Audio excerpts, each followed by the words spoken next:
says, "V'zeh in kizva ashira, lo tzalom kol haTorah kila eino loshen zemer v'shir." Right. So we mentioned this last week. V'rakerosh shir dover hamakif v'seder hakif. So why we call the Torah shir? It's something that encapsulates and includes all the different details. So it's like a full circle. It's a full hakif. K'moi kol ba'al hashir yotzim b'shir. V'chein zemer v'nigen. Why is it called a shir? Because it's makif kol chalkei atnuas v'siduram. So a song has different parts of it. Some are going up, some are going down, and they combine with each other in order to create a symphony. So that represents a full cycle. So the same way the Torah represents a full cycle. It's like a full specimen of reality, of what reality represents. B'shir sazini makefes kol hakoymes livnei Yisrael b'chol hadoros. So the song of Azini is makif all the different koymes of Bnei Yisrael, which means everything that's going to happen to them. And that's why even though it's not one of the toichaches, it has some pretty strong language in it, because it's referring to realities that are going to take place, which some of those realities were not that pleasant. V'seder hakav hazeh nikra shira. V'chol haTorah kilo kaleles seder hakav kol hachayim asher al pnei adum seder chiyasim shel kol prot hanivrom al kein nikra shira. So the Torah includes everything that exists is included in the Torah. So if somebody properly understood the Torah, there wouldn't be an area in life, there wouldn't be an area in himself, there wouldn't be an area in reality that he wouldn't understand simply by understanding the Torah. It's a mitzvah's kizvu, right? He's talking about the last mitzvah in the Torah where it says, Kizvu lachem es hashira azo, is that there's a mitzvah on every individual to write himself a Sefer Torah. So it says, this mitzvah, ashen yona hagilui ha-meforij v'nikel ayin. V'anik v'sham l'kol olam kilo l'nivre l'tzaves l'zeh, ki odam hasholem yesoid ha'olam, asher elev matores kol chelke chayes shel kol nivreim. V'hu kemerkez d'tech hagilusim. So, the Adam Hasholem, a person who is a refined person, who is a complete person, he becomes the Yisoid of the world. What does that mean that he's the Yisoid? Like the Pasuk says, it's Tzadik Yisoid Olam. That the spiritual has a full koime. The spiritual koime starts from the Moichin, from the Ratzon, the Moichin, through the Midos, all the way to the Olam HaMaseh. But who is Mashpia? From the Olam HaRachni to the Olam HaGashmi. Who brings in that spiritual energy from Kivyochel HaKadosh Baruch Hu, as it starts manifesting, into this physical reality? That's only a human being. And that's why a human being is called the Yisoid. Because he's the one, just like the Yisoid is the one that holds the male and the female together, the human being is the one that holds the spiritual and the physical together. So any hashpah from the spiritual has to come through a human being in order to come into the physical. Otherwise it remains spiritual. It can't come through. So when there's no human being that can be mashpia from the spiritual to the physical, we say that the spiritual and the physical are separated. And this is what the Kruvim represented in the Beis HaMikdash. That when Klal Yisrael is with HaKadosh Baruch Hu, then the Kruvim are Urim Zeh B'Zeh, Kamar Ish V'Levuyas, like a man and a woman together. The same way the physical and the spiritual, HaKadosh Baruch Hu, the potential of life, and the Shechina, the manifestation of life, are together, because there's a man, there's a tzaddik that's mashpia from one to the other, and he's holding them together. But if there is no tzaddik, if there is not a person that can hold them together, then they're looking away from each other.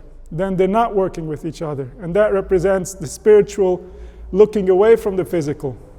The potential is turning away from the manifestation. And then there's argument, there's strife, there's complexity in the relationship. So human beings avoida, a human being's job is to be the proper mashpia from the spiritual to the physical, and to be a proper makabel from the spiritual on behalf of the physical. Because he is the one, he's the bridge that's closing this gap between these two realities.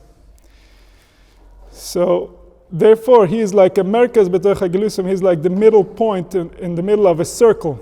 The circle being all of reality, and everything comes down to the human being. Everything comes down to the center, which is the human being, who is going to cause the interpretation of the spiritual into reality, and therefore he's going to bring the shefa with him. There is one beam on which the world stands. V'tzadik shmo, his name is Tzadik. Which means the individual that's designated himself to be the mashpia between the ruchni and the gashmi. V'zeh shamri kizvi lechem mishlachem michelek chayisai. Kizvi lechem, right within you. Right? So the lechem, he's saying, means that it has to come from your chayis. Your chayis is the one who's writing. Asher cholak la'Hashem yivchar v'yegale kol chelke ha'chayis shel kol ha'bruim she'yeh mevire v'nigle l'ayin sheyesh mechai chayim shemenech yisam v'kiyimam. So by an individual fully developing his chelek ha'chayim, fully developing what HaKadosh Baruch Hu placed inside of him, through that, he's making it clear to himself and everybody around him that somebody created this life, that something, some source, has caused all this to flow, and the proof is that I can show you everything outside of me, inside of me. I can show you the purpose of things inside my existence, and that proves that the conscious existence has a representation of all other existence inside of it. And that shows that there is a balance, that there is a relationship between the spiritual and the physical, that the human being is responsible for, the human being creates, the human being allows that flow to happen. ולכך, זה המצווה האחרונה בתורה, שזה יאפשר אלא אחר שכבר השלם נפשו בכל אשר מקודם ונשתל ממך ונשלמס הנברא שכל התורה כולה. הכוללת חיים עולם כמו שאמרנו בפרק כמה דשבס, כמו שאמרנו וחי למנותא בסכנו. So this mitzvah, the reason this mitzvah is the last mitzvah in the Torah is because you cannot arrive at this mitzvah unless you've completed yourself. You need to have all the different parts of being a human being, of being a representation of all, a representation of creation. And once you have all that under your belt, then comes the mitzvah, Kiz v'lechem sashira azois, that you can actually write the Torah, which means that you and yourself have already identified all these different spiritual forces, and now you can find their representation in the Torah, in the words of the Torah. And this is what's called Chaye Olam. B'chaye Olam Nita B'Sechaini. This means that a person can have permanent life if he develops his nefesh to be balanced, if he develops all the different spiritual parts of his nefesh, and he gets to a place where he completely identifies only with the spiritual in him, and he recognizes that the physical is temporary. That gives him Chaye Olam, because everything that he identifies as self is going to live on to eternity. Mashenkin, a person who hasn't done that work, most of what he considers to be himself is going to die. And according to how a person designates himself, according to how a person defines himself, identifies himself, accordingly he experiences.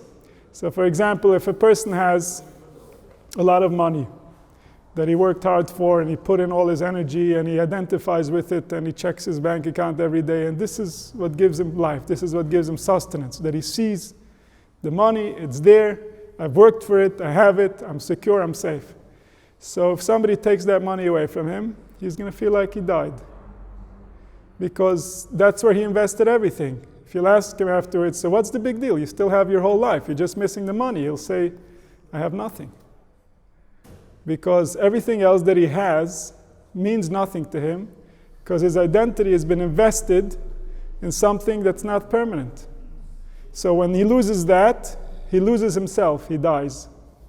Now he has to start over and try to figure out who he is, try to identify who is this guy without the money? I don't know who he is. I've never seen him before. And that's the power that we have to identify with whatever we want. It doesn't even have to be important. A person can identify with something silly, and then when he loses it, it's like Reb Nachman Breslev says that taking away a toy boat from a child in the bathtub is the equivalent of taking away a yacht from an adult. Because the child identifies with his toy the same way the adult identifies with his yacht. It's the same thing. It's all the identity in the mind that's getting offended. It's not the actual thing. The actual thing is not you. So to the extent that you've invested identity in it, you've lost something. To the extent that there was no identity invested, you didn't lose anything. So to the extent that a person could recognize his spiritual self and be only that, he will never die. And that's a means that HaKadosh Baruch Hu planted the seed of permanent life within us, and that seed is the spirit. So if a person is smart, he attends to that seed so that it grows, so that his spirit takes over. It becomes everything that's important to him. And everything else is just there in order to serve the spirit. So when the spirit leaves, it doesn't need service anymore, and therefore all the other things become irrelevant. There's no death. If everything that was there physically was there to serve the spirit, when the spirit leaves, everything that was there to serve it just goes to rest. And that feels natural. It feels like the right progression of events. But when a person is steeped in identity that's not spiritual, that's physical or relates to other people or possessions or other things, those parts of him are going to die sooner or later. It's only a matter of time. Some of these things die even before our body dies. Some of these things die as we get older.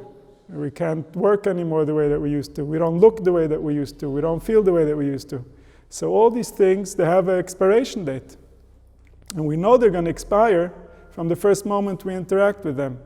So we have to be careful what the relationship is, so we don't build a relationship that forms identity with things that are going to perish. So he says that this is what it says in Chazal,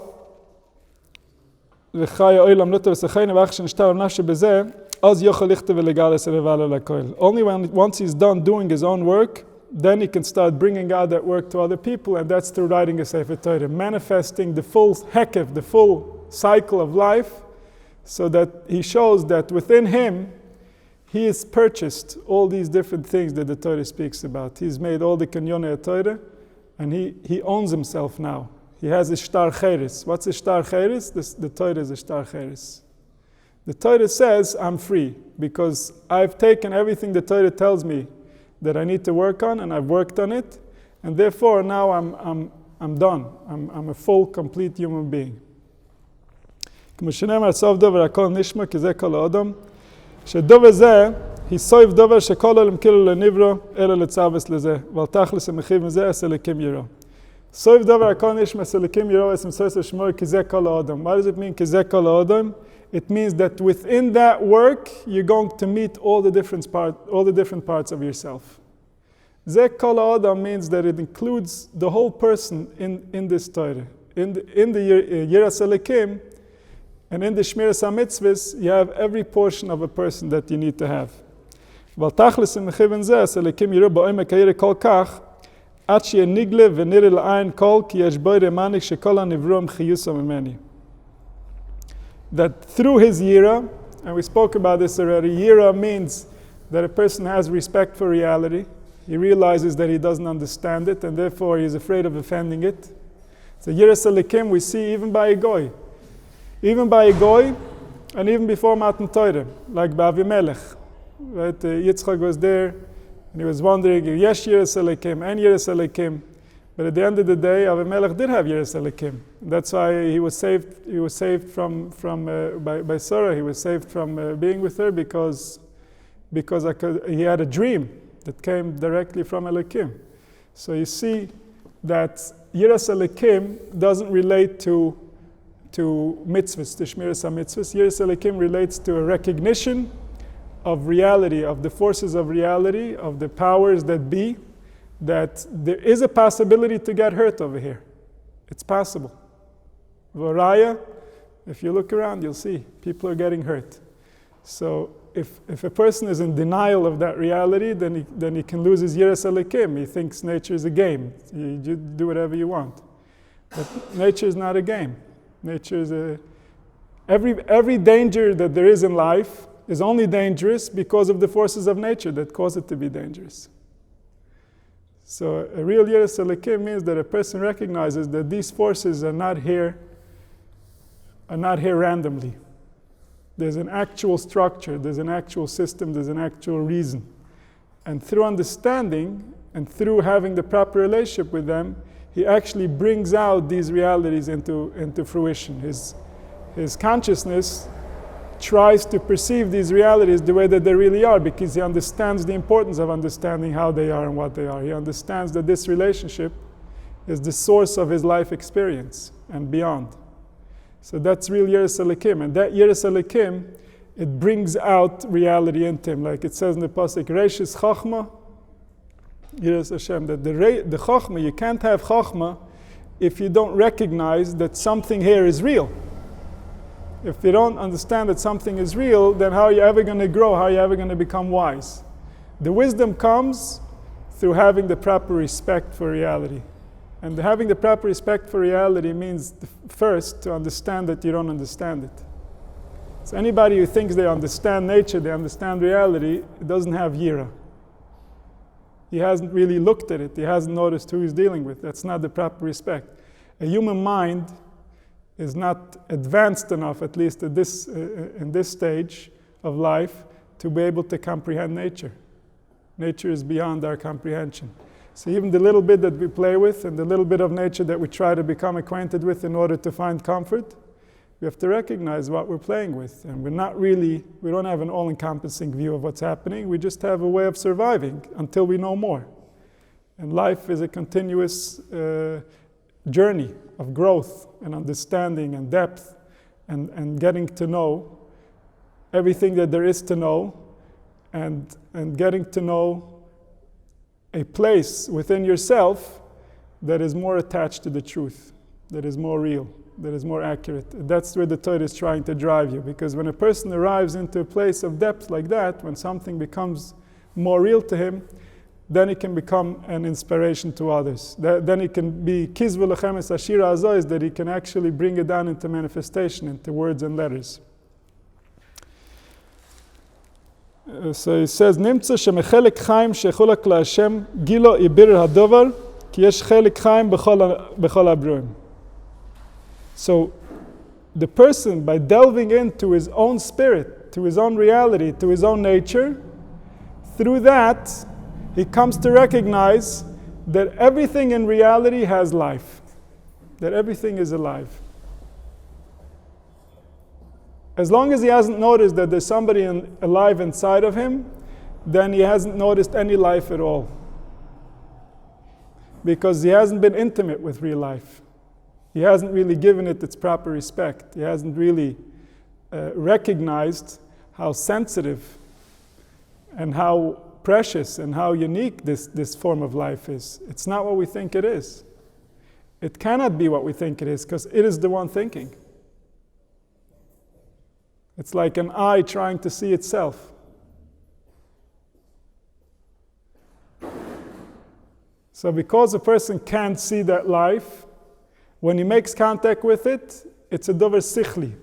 It's not a physical experience, it's a spiritual experience. What does it mean it's spiritual? It means that none of his five senses can tell him this. He can't see it with his sight, he can't see it with sound or with smell or with taste or with touch. There's only one tool that can give you this connection, that can give you this intimacy with the spirit that's living inside of you, and that's your seichel. Your seichel is the one that concludes, given the evidence that I have based on from my five senses, I must conclude that there's something alive inside of me. I have no other choice. And that's the first doorway to start making that relationship. And once the seichel becomes aware of itself, it can be aware of itself without the senses, because it doesn't have to use the senses to know itself. But in the beginning, how do we know anything? We know it from the senses. But the chachma of using the seichel is that you don't simply accept what your senses are telling you, but you use your ability to reason, you use your ability to dig deeper, to sense that if the senses are telling you this, so and so must be true. And this can go very deep levels of sichlius that the Chachamim built, one on top of the other, meaning from reality, from the base, we can make such and such conclusions. Once we make those conclusions, we can make deeper conclusions. Once those conclusions have been made, we can go even deeper. And this is how the whole Torah is built.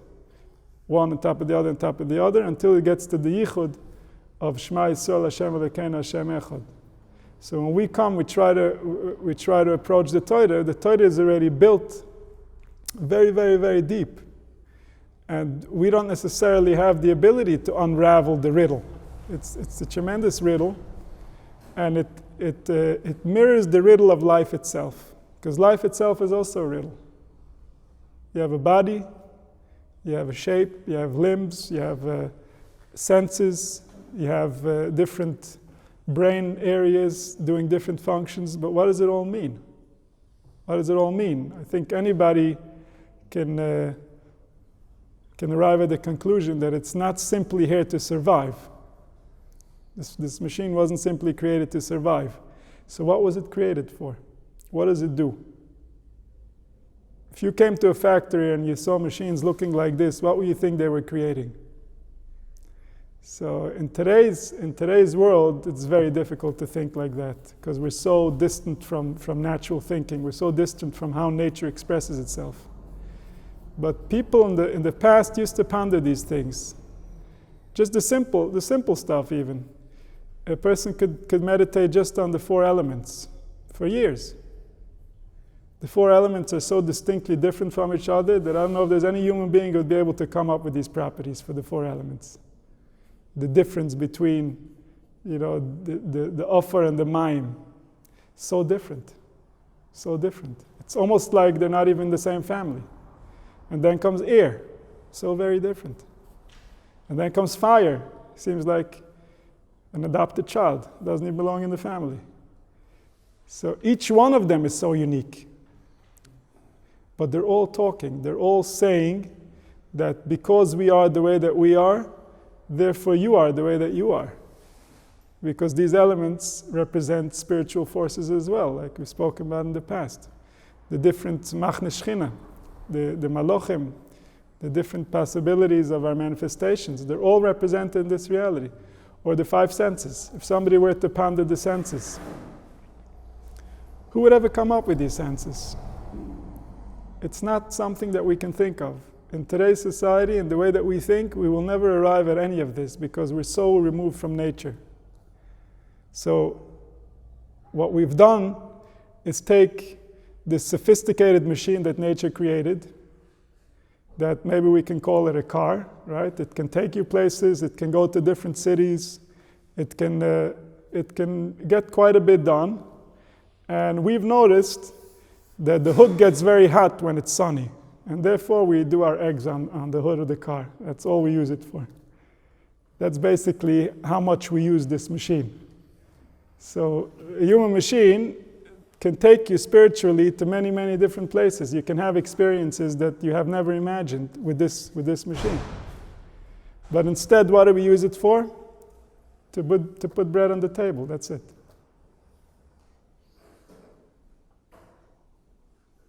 And that's because we're blind. We think, oh, the hood, it's hot. Haven't you noticed? It's really hot, it works. Spill the egg, within a few minutes, you got yourself a sunny side up. But it's not the purpose of the car.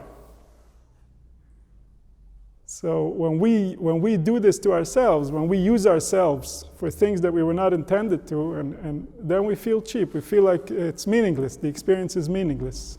Like, what's all this for? And we would be right. With all this upkeep and with all the investment that we need to make and all the different things that we require just in order to function, it would be quite silly if all this was just to survive. So obviously there's more to it. But only by a person recognizing the life force inside of him, recognizing that there's somebody there, somebody he doesn't know yet, somebody that if he gets to know, has a lot to offer, has a lot of different possibilities stored inside. As you can already see, the proof is life itself. You can see that life gave you things out of yourself that you never knew were there. And it continuously does so. But the question is, what is the potential of that? How far can it go? And how do you assure that you start manifesting things that are in your best interest and not things that are damaging to you or to the people around you? So that's what the Torah is about, because understanding is the key to doing things properly. Only through understanding can we actually manifest properly. If we don't understand, so then we're victims of happenstance. We don't know which direction, we don't know which way. So only through understanding do we allow the conscious mind to be in charge of its own manifestations, of what it's doing to the being. Because the conscious mind is only conscious a moment at a time. Conscious mind doesn't have access to all the information that's going on inside the system. So the conscious mind wants to help, it wants to fix, it wants to improve, but it doesn't necessarily know how. Because it's not in charge of everything. It's only in charge of one moment at a time, and even then only in charge of the conscious portion of that moment. There's tons of things happening unconsciously in that same moment. So what does the conscious mind need to drip into the unconscious mind in order to create better manifestations for the future? And this we've discussed in different areas, in different subjects that we've spoken about creating malachim. Malachim would drive our destiny, but it all only can become meaningful, it all only can become productive when you've recognized who it's working for. Who is this whole system working for? Who in me is the real me? Which one of all these forces and all these drives and all these things that I want and think I need and might not need is actually real, that I need to listen to? And that's the chelek hachaim. That's the portion within you that HaKadosh Baruch Hu created. And that portion, when you find that, within that portion, you're identical to everybody else. Because that life He gave to you and to everybody else also. So all the different areas where you're different than everybody else, those are the things that you've created. Those are your manifestations. Those are your tools that you're working with. But the chelek hachaim that you're working for, the reason you're doing everything, the purpose of everything, is for the united life that's inside of you and inside everybody else, inside every living organism. It's the same life. So if you want to think of the world, you can think of it as a huge 3D screen, and every particle is just life, potential life, before it manifests. So you just have infinite particles of matter in space, but there's something called the huyuli, they call it, the Ramban, or the ether, the potential to manifest into these four different elements. Like they say that the hand represents this, that this finger is like the huyuli, is like the ether, and it works with all the four elements. So that the four elements manifest, and the ether is the one that's manifesting in them. It's the one that's giving them the ability to act. But all of the world, all the creatures, including ourselves, are part of this big soup of particles. But some of the particles in the soup are more conscious than others. So if we look at the fabric of what these particles are made of, we call them the potential that HaKadosh Baruch Hu put inside of reality, right? The potential is called the seichel, because the seichel is the one that contains all the rules of possible manifestation. Just like in the individual, your seichel is the one that decides how you're going to manifest and how you're going to behave and how you're going to interact. The same way in every particle, the seichel within that particle is the one that decides the properties of that particle and how it's going to interact and how it's going to behave. It's the code that's driving it. So the whole world is just a big screen of seichel. Seichel is everywhere. But some of these seichel, some of these particles, are muskalim, meaning something that the seichel can think about and comprehend. So let's say you think about a cup, right? So there's seichel that's creating this cup. This cup has rules, it has a way that it works. And now when I'm looking at it, it's becoming a muscle in my mind. It's becoming a concept. In my mind, it's a concept. So I've translated this into a concept in my mind, into a muscle. When I become aware of myself as the thinker, then those particles in my brain that are aware of themselves are called maskil. Maskil means the one that's perceiving. So when I see myself observing the cup, so while I'm looking at the cup, I am the cup, so to speak. Like the Baal Shem Tov says, "B'mokum shemachshavte shelodem shamhu." So now I formulated myself in the shape of a cup. My muscle, what do I think I am? I'm only thinking cup. I'm not thinking anything else. So I see myself as a cup. And this is how the mirror of consciousness works all the time. Wherever you see, you're reflecting back into your essence. You think that you're that, because all you know is, I'm something in relation to this. And whenever your mind is locked on something, that's all you see. That's what you think you are. So the maskil sees the sechel, and it becomes a muscle in his mind. This is the muscle, the perception. If I'm going to meditate now, and I'm going to become aware of my own consciousness, so while these particles are thinking about themselves as perceivers, then we would say, I am a maskil. I am a maskil. Why? Because I have filled my perception with only one thing, with the particles that are thinking. So therefore, I am the maskil. I am the thinker now. I'm not the cup. I'm the one thinking. Why? Because I've recognized that within myself. I've become conscious of it. And then there's an even deeper level where a person goes where he ceases to be a maskil. He gives up that he has the ability to perceive, but he doesn't want to. He wants to go back to being seichel.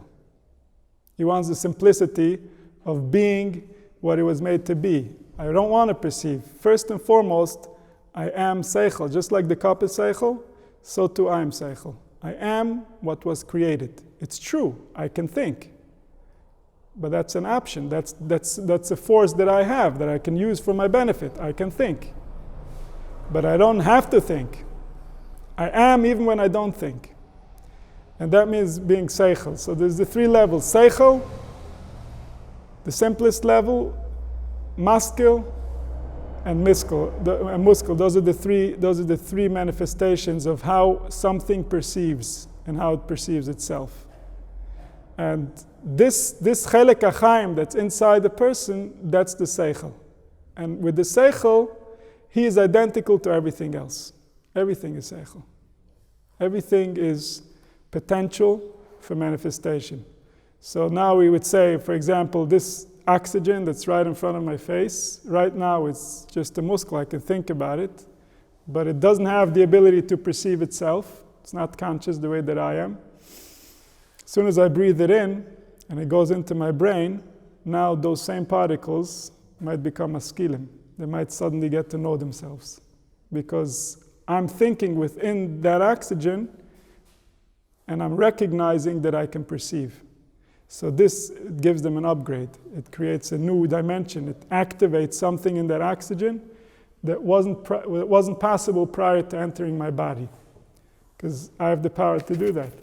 So when a person could see himself from this perspective, so none of his midas could bother him. This removes all the potency of the midas, because he recognizes that there's nothing personal there. It's just, this is how life will manifest based on the input, based on the criteria that was set in front of it.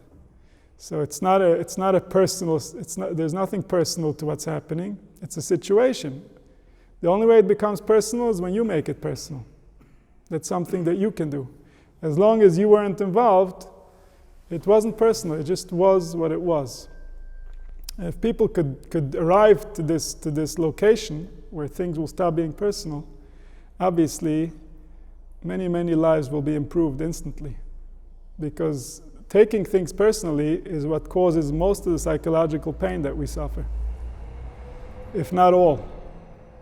So this area is the chelek achaim that we need to wake up, really being alive.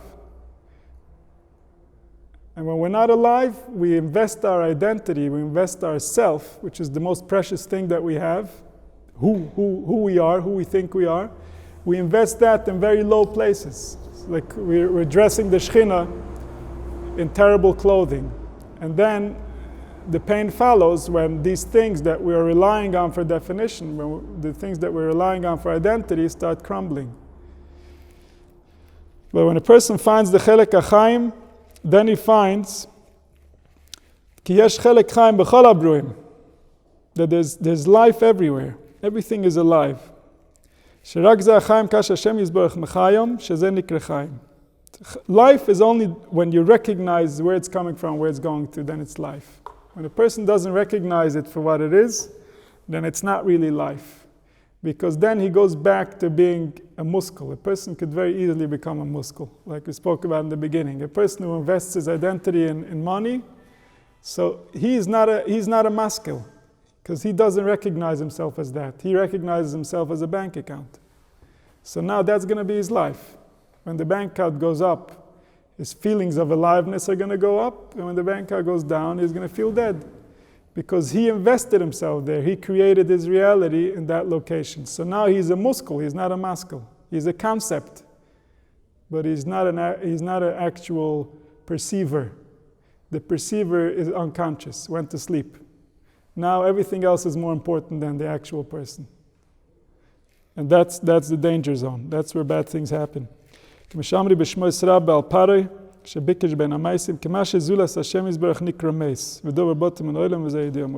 everything, life is only the truth. The truth is alive.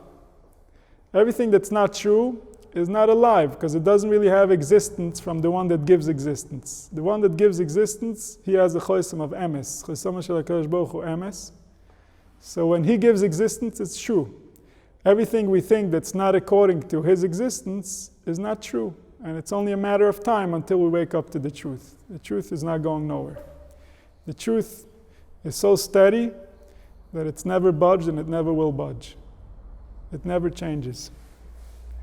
So that we need to understand, how do we learn Torah? How do we learn Torah? How do we learn so many different words and so many different stories without losing a truth that never shakes and never moves and never changes? It's not a simple concept. It's not a simple war. And the reason the Torah could be so complex and point to a simple truth is because we are so complex. The more complex we become, the more complex needs to be the device that's going to pull us out of our complexity. So the Torah comes down to our level. And the more complex we've gotten throughout history, the more complex and long and difficult the Torah has gotten. Because the Torah will dress itself up for us in order to save us from ourselves. And therefore it comes to wherever we are. As complex as we'll be, the Torah will dress itself up to us so that it can start leading us back to the simplicity, which is eventually going to end in a simple unity of Hoy Hashem lemelech al kol haaretz, which is as simple as it can possibly be. הרי החיים שבהם נסגר ליהודה כמו שאברהם אבינו עליו השם ודומיו, וזה אינן כל אלם כאילו נברא לצוות לזה, וזה בסוף דבר אך הסוף השלמוס האפשר לאדם לכך לסוף התורה כנעל. So this is the end result, this is the goal. The goal is that a person recognizes all the different portions of himself, and he finds all that in the Torah. And therefore, at the end, it's kizva lachem es hashira azois. You write this shira, this entire HaKov, this entire life story that includes all the different portions of life. You write that down into words and letters into a Sefer Torah on the klaf, because that's where you're expressing what you have found to the rest of reality. וזה מה שאמר ז"ל, מה הקדוש ברוך הוא בורא עולמות אף צדיקים. So, just like HaKadosh Baruch Hu can create worlds, the tzaddikim are also creating worlds. What worlds are they creating? כמו שאמר, מחדש בטבע בכל יום תומן מעשה בראשית. So, בכל יום יש בריאה מחודשת. Every day, we start a new day. And a new day means that this day has never been, and it's never going to be again. So even though you might feel uncomfortable this day, or something is not going right, or something is on your mind that's bothering you, don't wait until you're going to resolve your issue and then you're going to live, but learn how to live while you're resolving your issues. Because otherwise you're going to lose days, and days don't come back.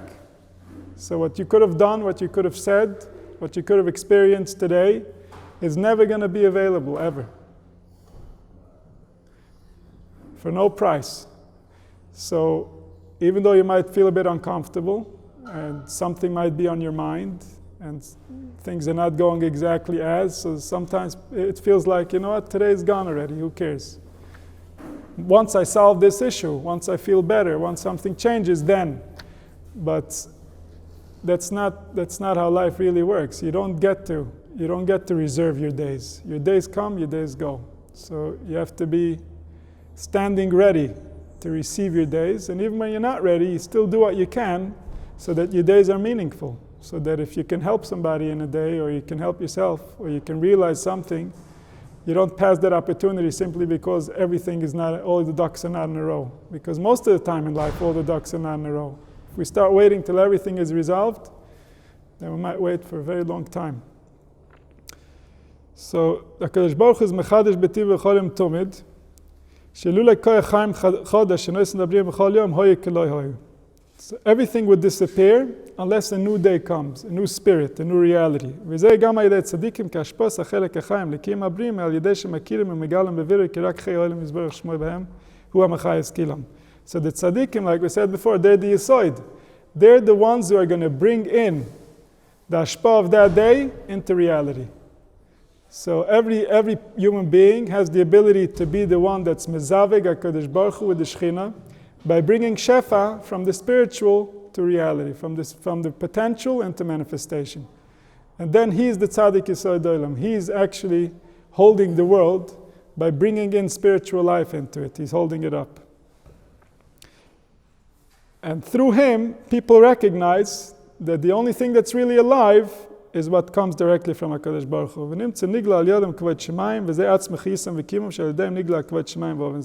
Because the real life in this world is not simply survival. The real life is the recognition that we're aiming for, because then we're building something permanent. So the more we build the recognition that somebody created this for a purpose, the more we're mashpia life to this world, the more we're considered to be a tzaddik yisod olam, because we're creating this world in the formula that HaKadosh Baruch Hu wants it to exist. Not simply a physical creation, but a physical creation that has spiritual meaning, that has spiritual energy, that has a divine purpose. So the more a tzaddik can bring that reality into existence, into this world, the more he's mashpia from the other world, from the spiritual world, from the world of potential, into this reality.